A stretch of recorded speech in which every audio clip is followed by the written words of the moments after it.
welcome everybody to today's webinar. Tim, are you there just from a sound check perspective? I am. Hi, Jim. Hello. So, Tim, I know you're dialing in from California. I'm dialing in here from our office in Jersey City, New Jersey. And again, thank you all for joining us. Just want to do some introductions if we could.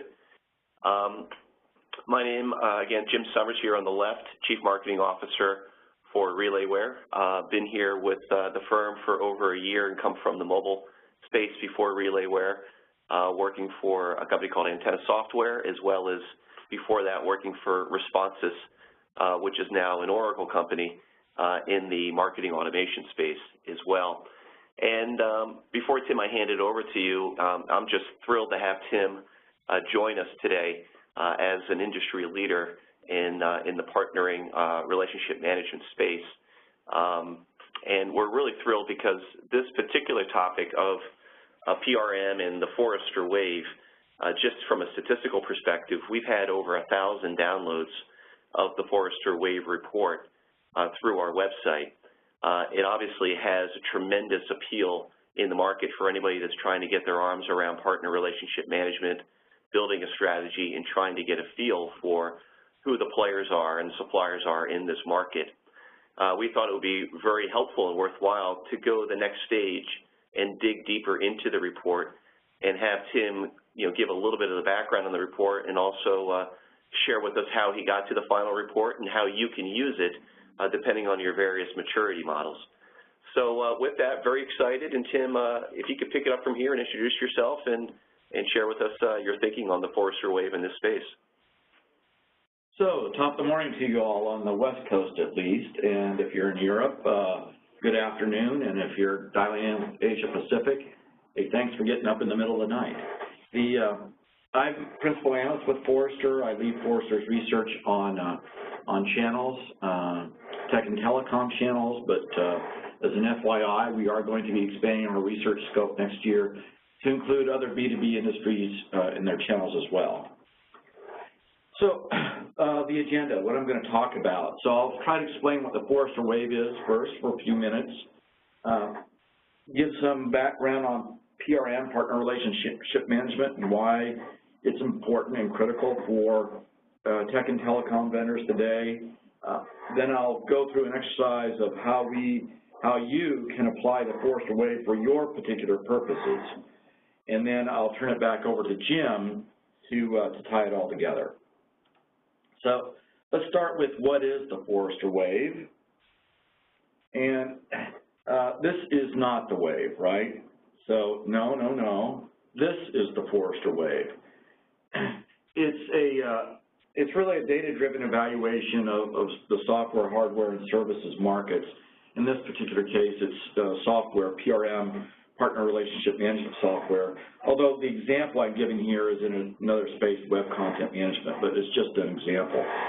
And you'll see that there's two dimensions to the wave, actually three dimensions, right? So the x-axis is represented by, the vendor's strategy being either weak to the left or strong to the right, and by their current product offering as the y-axis, with weak being towards the bottom and strong being towards the top. So, those vendors who have a strong product offering and a strong strategy, wind up in the leader wave in the upper right, followed by strong performers and contenders.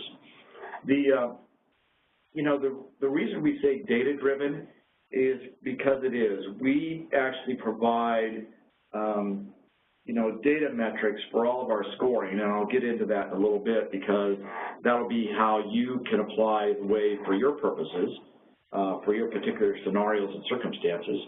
But also, we capture as much data we can about the number of customers, for example, that the vendor has, or the number of ecosystem partners that they have.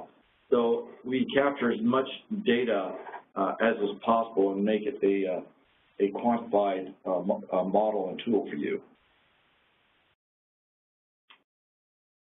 So the Forrester Waves are typically published every 12 to 18 months, and we will be doing an update of the PRM Wave probably in the second half of next year. here's an example of what it actually looks like in the report, the Forrester Wave. There's a graphic in the Wave report which shows the vendor positionings, and you can see just above the graphic there's a button, a clickable button called download, and you can download either the PowerPoint, which would be the graphic, or the Excel tool. And for our purposes and for your purposes of customizing the Wave for your own circumstances, you would want to download the Excel tool, and that's what I'm going to show you a little bit later on. You know, this is what the Excel tool actually looks like. Here's a screenshot of the individual vendor scorecard. Some highlights here. You know, we give explanations of all the criteria and how we grade the vendors. The column towards the right in the middle, we give our weightings and scores, which by the way, can be changed to your own weightings. And then we get explanations for why we scored the vendor on each attribute the way that we did, the vendor's product.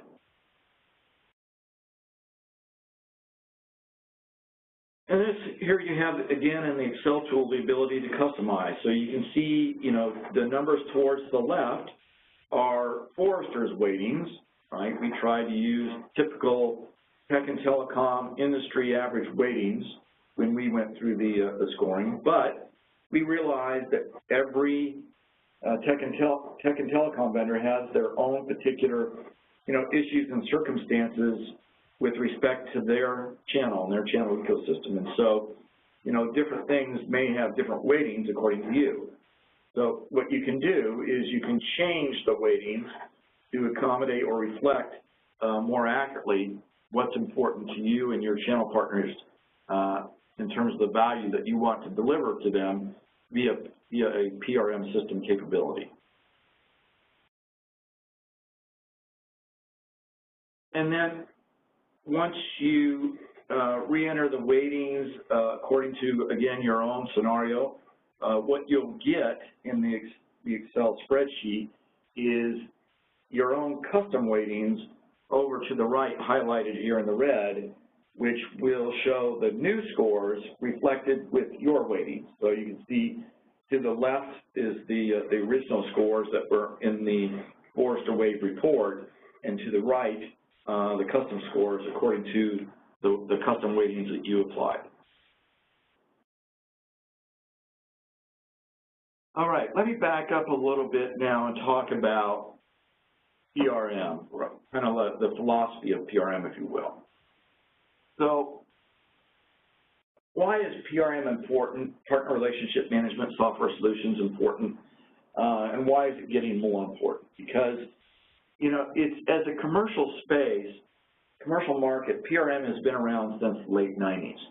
Now, the vendors that were around in the late 90s that were delivering PRM solutions, most of them aren't around, and because they really didn't, I think, match up or meet the fairly sophisticated requirements that a channels organization had and needed to support its channel partners, right? I mean, the versions of PRM in the late 90s were pretty rudimentary. Along in the mid-2000s and late 2000s, a new generation of PRM vendors cropped up and really took, I think, a much more aggressive approach to supporting some of the sophisticated capabilities that are required to manage a pretty mature channel partner ecosystem. I want to even back up from there, right? So let's go back to the early 90s when the spotlight was on the products or production asset of a company. So you had corporate governance boards that was going to the VP of operations or the VP of manufacturing and say, you know, look, you've got to do a better job. You have to be more accountable.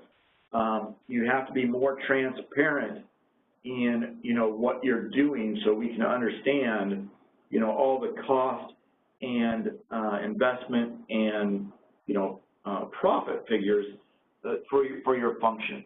And so what happened in the 90s as a result, ERP was born, right? And ERP became the platform for operations executives and manufacturing executives to really rise to that expectation of accountability and to provide that transparency and analytics about their function to the corporate governance board, to executives, and ultimately out to partners and customers. In the late 90s then, the spotlight really moved to the supplier's asset. And really, as an extension of operations, they realized that in order to really do a proper job of accounting for production, they had to incorporate the supply chain management aspect of it. And so the focus was on the executives of supply chain management and operations, and supply chain management software was born, being popular. In the 2000s then, and currently, the focus really shifted to the customer's asset of a corporation. And so the VP of sales became much more accountable. Instead of the customer asset being owned, if you will, by each individual salesperson, it was realized that the customer asset was really a corporate-owned asset and needed to be shared. And so that information and analytics about customers and customer interactions needed to go into a system that could be shared across the company, and thus CRM, customer relationship management, was born. In the late 2000s, then we saw the same thing happen with marketing. You know, the VP of marketing had the spotlight shown on him or her, and in order to be more accountable, marketing automation became the hot market.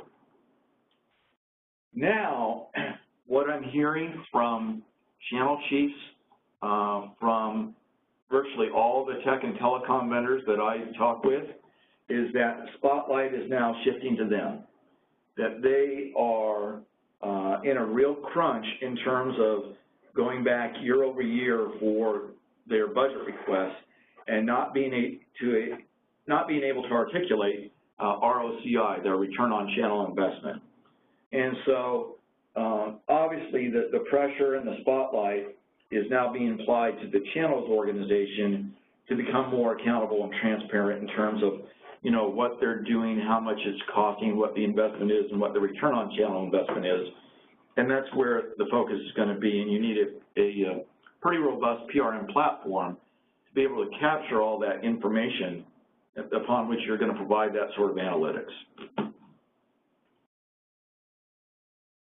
Now, I hear from a lot of companies, too, that, you know, this sentiment, we already have a PRM system. So my answer to that is, really? Because I want to give you Forrester's definition of PRM. And sorry to actually read this slide, but I think it's important. So we define PRM as the business processes and programs and the supporting technology, right? So PRM is not just the technology, but it's the processes and programs that technology supports, that support the key roles and activities of targeting partners, recruiting them, enabling, managing, understanding, and collaborating with partners for the purpose of delivering holistic solutions to customers. By holistic, we mean, you know, the solution that ultimately gets delivered to customers is typically the vendor's product combined with some sort of value add from the channel partner.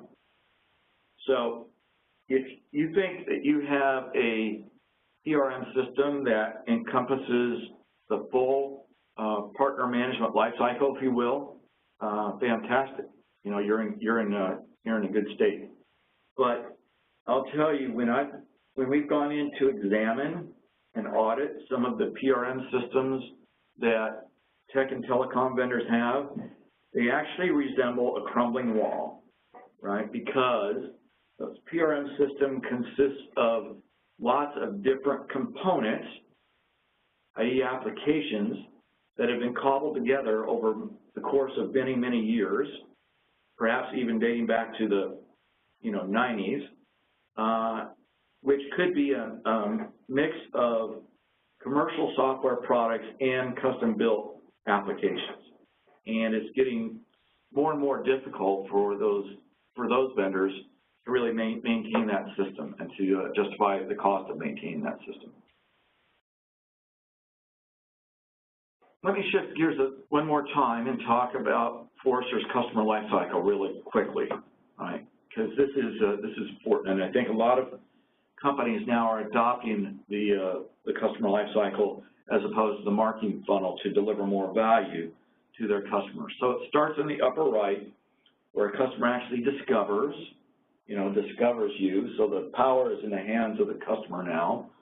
So the customer discovers you, will explore your solutions and capabilities, will buy, will use your product or service, will ask, in other words, get more learned about your products and services capabilities, and ultimately will finally be fully engaged with you.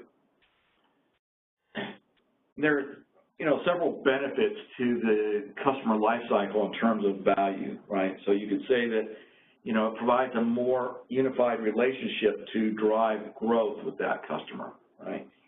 Gives you a focus on your customer needs so that you can create differentiation. It's critical, right? And the more and more competitors each and every year, the more targeted you can be on your customers' particular needs, the better you're going to be able to differentiate your products and your value. And then internal alignment based on customer priorities. So I bring this up because the same concepts apply to your channel partners, right? So just like the customer lifecycle brings new sources of value, the partner lifecycle brings new sources of value as well. And all of these precepts apply to your channel partners every bit as much, if not more so, than even your customers. So let's look at the customer lifecycle then adapted for your partners. Well, instead of buying, partners actually invest. So they don't buy your products, they actually invest in them because they're going to represent them to, the ultimate customer. They're not really users of your product or service. They're going to turn around and sell. And then finally, I've been a little more explicit in terms of how they engage. A fully engaged partner is firing on all cylinders. So they are not just resellers per se. They're not just a sales channel. They are a marketing, sales, delivery, and support channel. And once you have a channel partner firing on all of those cylinders, you have a fully engaged partner, one that's going to be loyal to you for a long time. Now, when you look at the functions, the correlating functions that come from your side to support that partner life cycle, you recruit, you train, you support, you certify, and you engage, with your partners. And I use this because we can now map the channel management functions to the partner lifecycle wheel. Okay? So a partner will go into discovery mode. A partner has decided to expand their portfolio, to add a new vendor to their portfolio, and that vendor's products to their portfolio. That's where your program strategy management and your loyalty programs are going to account. When a partner's in exploration phase, that's when you're recruiting and onboarding. When they're deciding to invest, that means you have to have a very good enablement program around training. The functions that support the sell function are, CPQ, configure, price, quote, and order management, field registration, lead management, and incentive management, and followed above that by certification and partner support. And then when they're fully engaged, you can see the channel management functions that we map to that part of the cycle, right? Business planning, market development, fund management, through partner marketing, through partner contracting, and through partner customer support. What we've done is I've taken these and we've put these all in the form of a maturity model, all right? So we work with tech and telecom vendors that are just in the very early stages of channel development, along with tech and telecom vendors that have been at this channel business for 15, 20, or 25 years. So you could think of those that are just starting out at level 1 maturity and those that have really built up their channel ecosystems, be, even perhaps tens or even 100,000s of partners as level 5. And this is the adoption of channel management functionality that we see from level 1 all to level 5, and I've characterized them as partner sales being level 1, so really focusing on sales enablement for your partners. Level 2 being partner incentivization. How do you apply incentive programs then to support that sales function? Level 3 about partner enablement. Level 4 about partner experience, right? So how can you improve the partner experience the same way that your marketing brethren and sistren are probably trying to improve the customer experience? What are the applications and functionality, that are being applied to address that? And then level 5 being, the nirvana partner engagement. And what I want to do now is to use that maturity model to map out how we evaluated PRM platforms, commercial PRM platforms. So first of all, not all of the channel management functionality is typically incorporated into a PRM product, although I will say that PRM, not Forrester's definition of PRM, but the PRM vendors' capabilities of supporting channel management functions seems to be constantly expanding, right? So for example, a few years ago, partner training and certification wasn't included in most PRM products. Today, it is. And in fact, instead of using a learning management system, LMS product for your partner training, it's probably better to use the partner training functionality in a PRM product because it is tied to the partner system of record and certification, your certification program more directly. Use a standalone LMS product, you're going to be doing an awful lot of integration and integration maintenance over the time to support that sort of capability. Another example, and I don't know if Jim will speak to this, but CPQ is something, configure price quote, that we anticipate coming on board with some of the PRM vendors' products in the near future as well. But these, in essence, are the functions that you can find in a typical PRM vendor's product suite. What we evaluated then is, those functions, not all of them, and I will tell you that we are going to be updating the WAVE next year, but these are the functions on the right that are included in the PRM WAVE evaluation that you can either get from Forrester's website if you're a client, or I believe you can download it from RelayWare. And you can see how they map to the channel management functions. I will point out that some were not included in the 2014 WAVE, or the 2013 WAVE. They will be included in the 2015 WAVE. So for example, training and certification wasn't included, right? Partner support, but those will be included in the next version of the WAVE. So let's take a look at level 1 maturity. So what would it look like? What would the WAVE look like, the WAVE model look like, or should it look like for a company that's really just getting started in developing its channel, right? And what they want is, something fairly simplistic, but it's a good starting point in terms of supporting their partners. They want a partner portal that they can put all the relevant marketing and sales content on, and have that content managed appropriately for partners of specific types, regions, sizes, tiers, and they want a deal registration capability. And that seems to be, high on the list of priorities for companies that are just starting their channel programs.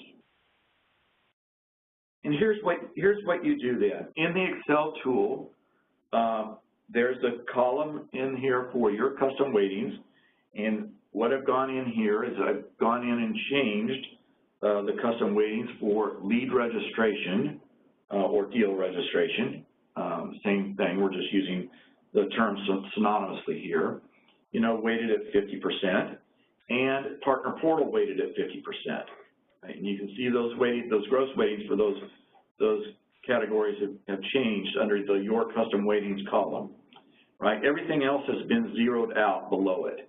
And this is only showing part of the tool, obviously, being truncated at the bottom. Then we changed a few of the weightings for the sub-criteria under lead management. So, for example, lead distribution is 0. We're going to explore that in the next example. But we changed the weightings, and then you would go just above the red box and view your custom scores. And here's what you would get. You would get your short list of vendors and how they score based on the criteria for a maturity model 1, partner sales enablement capability for their PRM system. Now, I'll give you one more example. So let's say you're a bit more advanced than that, so you're moving up to level 2. But we've also thrown mobile into the mix too. I can't tell you the number of tech vendors that seem to, well, channel professionals in tech vendors that seem to have finally caught the mobile bug. I think they probably should have caught it 2 or 3 years ago, because every partner conference I go to, 99% of the audience seems to have their mobile devices out, and they're extremely field driven, right? So partners are constantly in the field and on the road. I think that mobile should have been applied as an important criteria even a couple of years ago, but it has gotten hot in 2014 finally. So we've added that to this level 2 model. So what I did here is went into custom weightings, and we actually added some new capabilities, right? We changed the weightings for the major criteria from 50% for lead management, 50% for partner portal, to 25% for both, because we also want to include incentivization, and then down lower in the spreadsheet for mobile capability as well. Both get 25% weightings. And then you can see we actually changed the weighting under lead management for lead distribution. We actually went from a 0 and cranked that up, because that's going to be an important part of the lead management capability that you'll want to provide your partners. And then again, you can update your scores, see how that addresses your short list here over to the right. And there are other scenarios that you could model as well. I only showed you a couple. So you could model for level 3, level 4, or level 5 maturity, giving stronger weightings to some of the functions and applications that are reflected in your particular channel program model. You could maybe weight integratability or customizability of the product more heavily or more lightly than what we did in the Forrester Wave.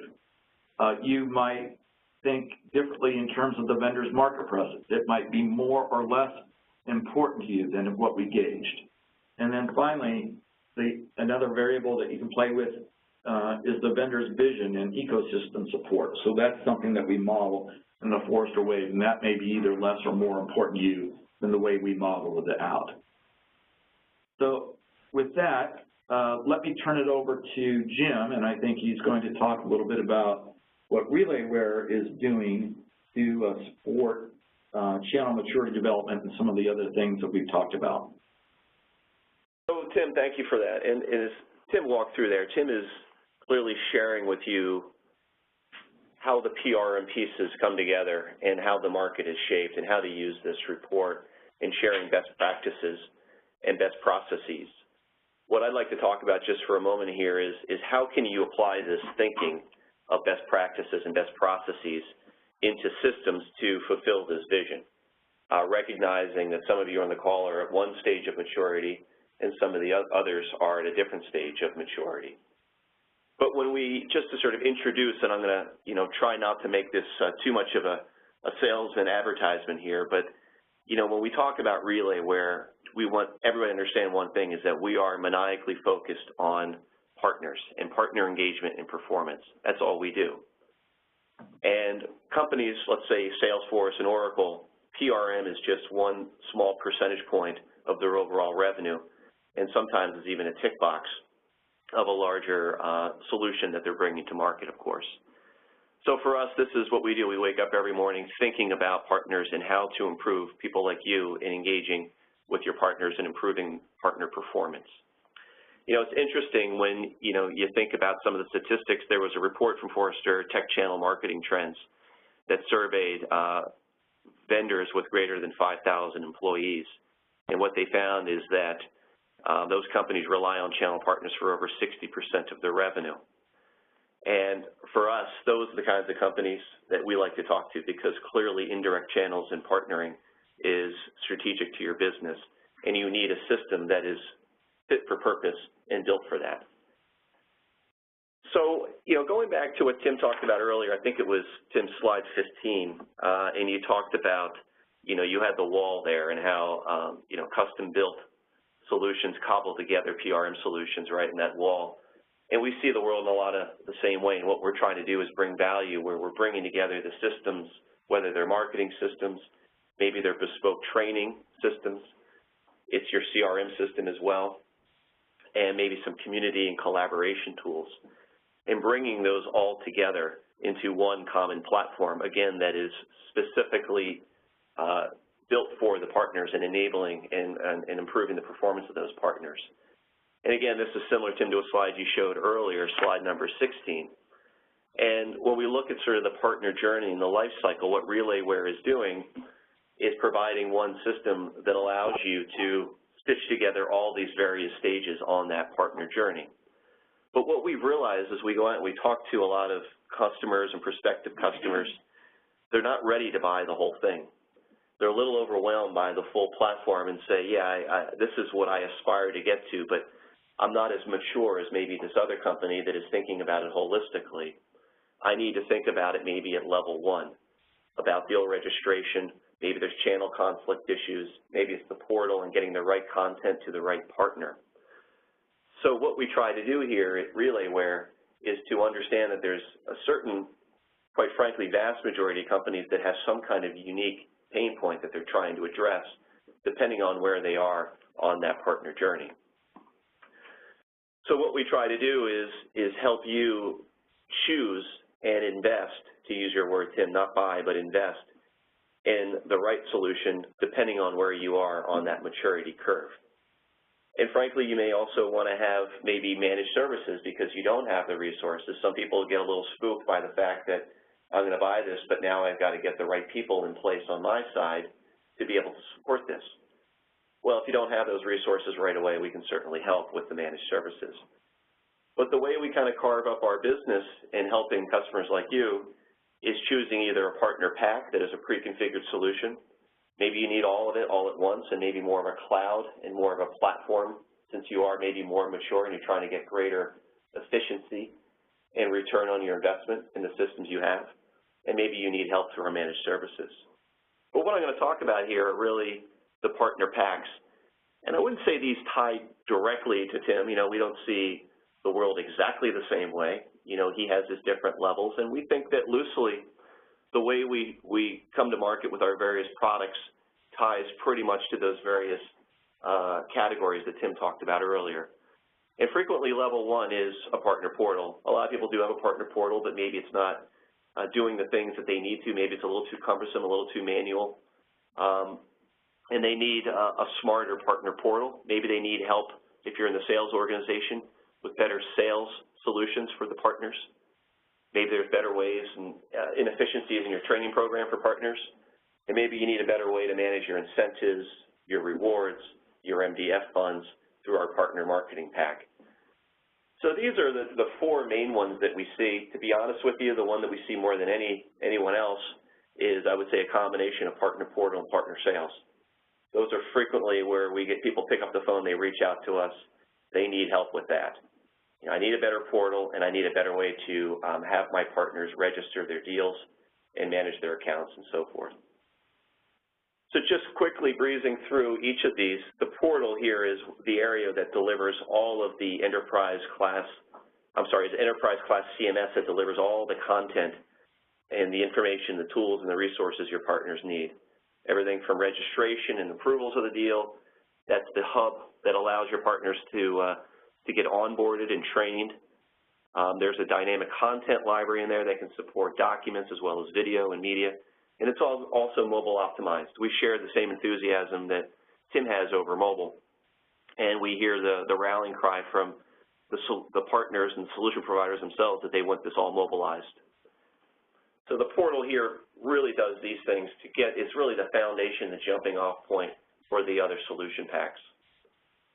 Partner Sales Pack gives your partners a comprehensive Salesforce automation suite and allows you and your partners to do joint business planning. It does all the lead distribution, deal registration, the management of the opportunities, renewal management, and the account management and the business planning as well. It also has a really cool partner locator, which you can see here on the smartphone device, that allows people to find the partners within a certain geography as well, which is something that we hear people, it's very appealing to a lot of our customers. Partner training, you know, a lot of organizations want to be able to go through the training where and when they like, so mobile is of major importance here. So we provide full online and offline training, testing, scoring, certification, accreditation, all SCORM compliant. In fact, one of our customers puts their entire training, Lenovo, trust that to RelayWare, and is using our platform for all of their training. So this is a very powerful and sophisticated training tool that is built for the companies that are focusing and doing a lot of their business through indirect channels. And lastly, the Partner Marketing Pack. This does have a lot of very powerful marketing automation tooling in it, but we recognize that you may already have marketing automation that you're using, your marketing group is using today, but it does have that. But the real sweet spot here is the MDF, handling those marketing development funds and the co-op programs, and also overseeing the rebates and the incentive management for the partners as well. So again, this is something that is designed, a solution pack that's designed essentially for the channel marketer and the channel marketing team as well.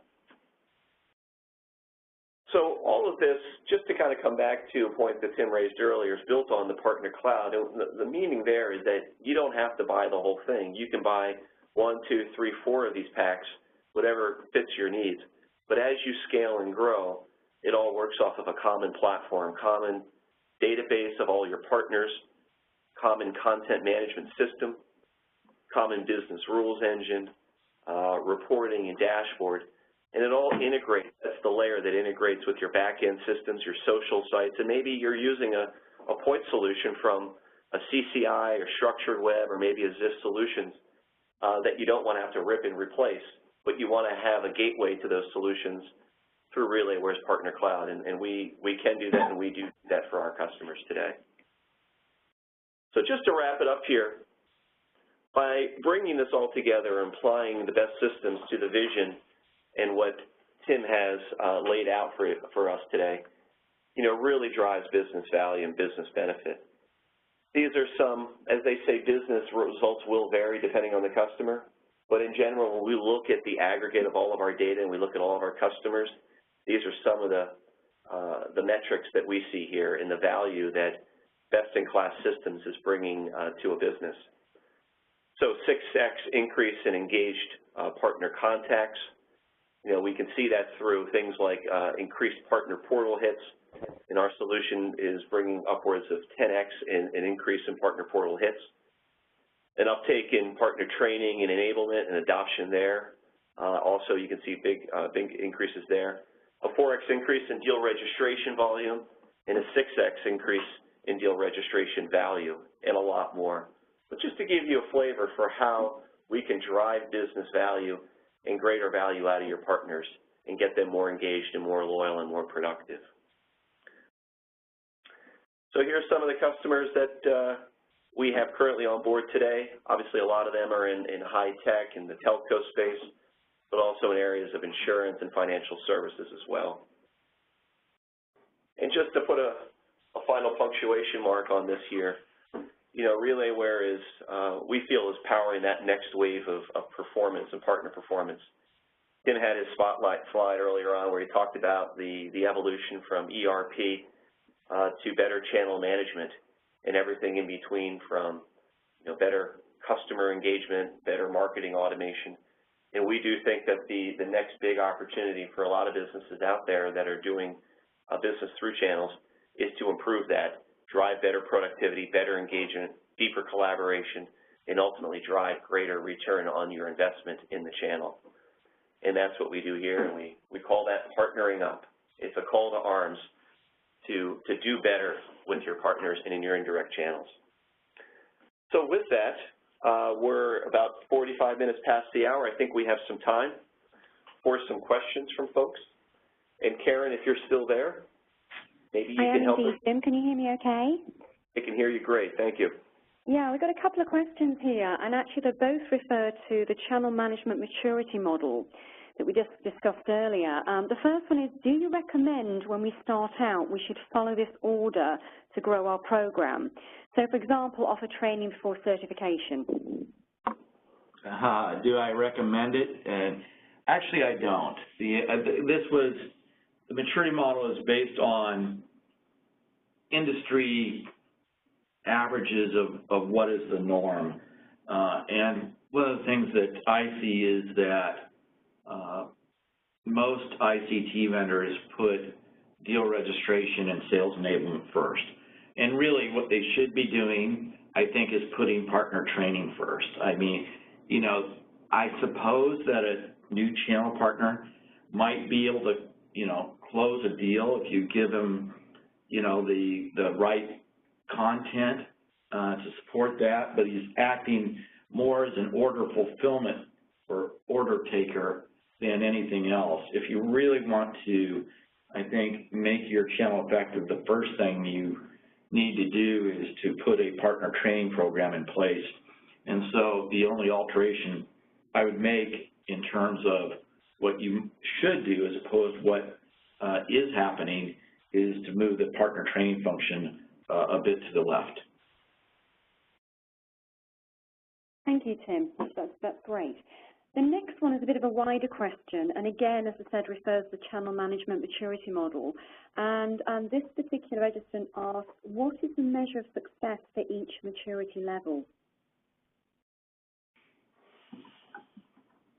Jim actually put some pretty decent metrics in his last slide, but, the reality is that, the numbers and types of metrics that you can apply to channel program success are, in the hundreds. And, so for example, let me just take one function, partner training. Some of the metrics for success that you might want to measure, number of partners that have taken the course, depth or level of course that they've taken. So in other words, if you have a 101, 201, 301 kind of level, how far are they progressing? How quickly are they doing? How many exams does it take before they pass? What percentage of a partner's employees are actually, taking up the training? And we have best practices and metrics around each of these, but there's, Jim, I think, listed some of the, gross metrics that I think a PRM system should bring to you, but it goes, of course, at a more granular level, way beyond that, and it would probably take, a half-day workshop at least to work through all the different metrics that you could apply to each one of the channel management functions that make up the different levels of the maturity model. Yeah, Tim, to that point, one thing that we do, as you mentioned, there are workshops, but even if you're not looking for a full-blown workshop through our managed services group, we do have ROI tools that we help customers walk through over the phone because, every business is different, of course, and what we do is help customers think through the various levers that they want to pull or they're thinking about and give them some standard metrics that can be built into that business case. So we can certainly help there in more of a one-on-one basis without getting into a full-blown workshop and walk through that ROI calculator with folks if they're interested. Thanks for that, Jim. If I've got time, just one more question. Yes. Yeah, when should we move from using an ERP solution to investing in a PRM platform? Good one. I'm not, I hope that's not suggesting that you're going to abandon your ERP platform for PRM, but I would say that, hopefully that, most companies have an ERP system implemented, and fully operational. If that's not the case, then I obviously still need to focus on that. One of the dangers I found this to be true way back in the late 90s, is that some companies would that governance spotlight would, not be just on production or not just suppliers or partners, but, maybe 2 or 3, and they would attempt to implement an enterprise application like ERP and supply chain management at the same time. And that was more often than not a formula for disaster. So, I would suggest that if you don't have your ERP system in place, that you would want to do that, particularly because most PRM systems, take advantage of existing ERP and CRM systems to source some of their data. For example, the actual order may be done in your ERP system that the PRM product needs to pull that data out of your ERP system in order to calculate what the rebate is going to be. It's interesting, that question, just an observation from our perspective. We don't have too many conversations, and there's a few other people in the room here with me, where people are coming from that ERP down. Where we see a lot of people is, wow, we have been using spreadsheets, we've been using email, we've been using Dropbox, we've been using all these sort of maybe free tools or SharePoint, and we're getting to a point where those tools don't scale as we want to double down on our partners. So what we find is that usually around 75 to 100 partners is somewhat, sometimes it's less, it can be 25 partners, but it's really in that 75 to 100 where companies feel like these smaller tools are not scalable for where we need to take this thing. So we kind of see it from both sides, and we see it from the smaller side and graduating up, and especially with companies that are cloud-based. They're trying to go toe-to-toe with larger, more established enterprise software companies and ISVs, and they realize that there's a strategic opportunity to leverage indirect channels in a much more agile fashion to be able to compete against the larger software companies. So just an observation there. Okay, well, hold questions at that point, Jim. Well, thank you very much. I appreciate it, everybody. Got a few minutes before the top of the hour here, so I'll give you a little time back. We will follow up with you folks via email with the recording of this webinar today, so you have it. Again, if you haven't downloaded the report, it's available on our website in our resource center. And if you want to dig into some of these metrics on a more personalized basis, please let us know. We'd be happy to do that at any time. Tim, thanks. Great doing a webinar with you again. Great hearing your voice. And thank you, Jim, for having me. And we'll see you all again real soon. Thank you very much.